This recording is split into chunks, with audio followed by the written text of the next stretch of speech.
A man stumbled upon an abandoned baby by the side of the highway. To his surprise, he also uncovered the items that had been left with the infant. It's heartbreaking when a baby's parents don't want their child.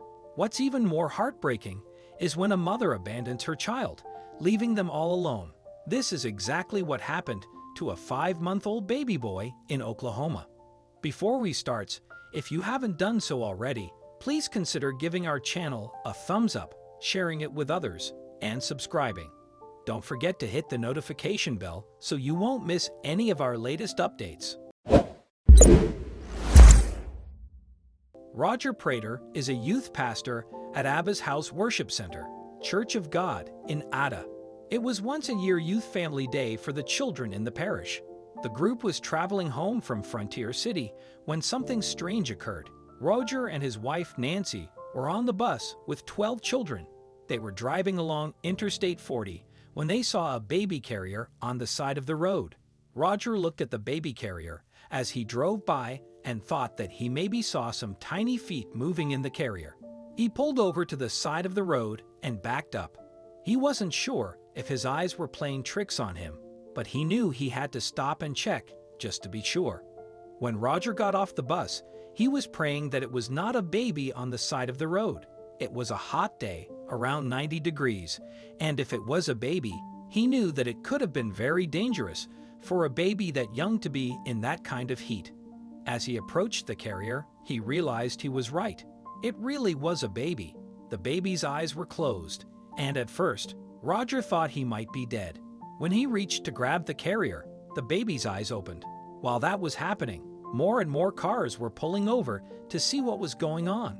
Roger was thrilled to find out that the baby did seem healthy. He looked the baby over, and he didn't have any bruises or apparent injuries.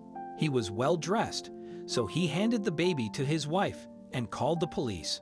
When they arrived, they searched the baby's carrier and found a birth certificate and other important documents. There was also $5,500 in cash in the carrier. The police called the Oklahoma Department of Human Services, and they took custody of the baby. Roger says he's sure that God was watching over the baby that day, and he was sent to the baby for a reason. The Oklahoma City Police Department used the documents that were left with the baby to track down his mother in Texas. When they found her, she was taken to a hospital for evaluation.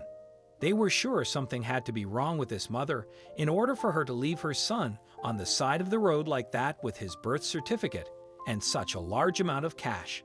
The spokesperson from the police department made a statement that the mother had been located, but there were no pending charges. They would say more about the case later. When the story of the baby got out and was reported in the news, the Oklahoma Department of Human Services received plenty of calls regarding the baby. Many of the people who called wanted to foster him or adopt him. Sherry Powell from the DHS told the local news that she couldn't comment on the baby's location, but they were directing families on how they could become foster parents. She says that if this one baby can get so many needy children a foster family, that would be great. The local news interviewed Roger to hear his side of the story, and he said, "I feel like God used our youth group to save someone's life on Saturday, because we're here to fulfill a redemptive purpose. God stepped in, and we thank God that members of our church were able to be involved in a positive way in this incident. We are further thankful that the baby involved is safe and has been identified along with his mother." Thankfully, this story had a positive outcome. If the baby had remained exposed to the scorching heat on the roadside any longer, his fate might have been different. Roger and his group's timely arrival was truly a life-saving stroke of luck.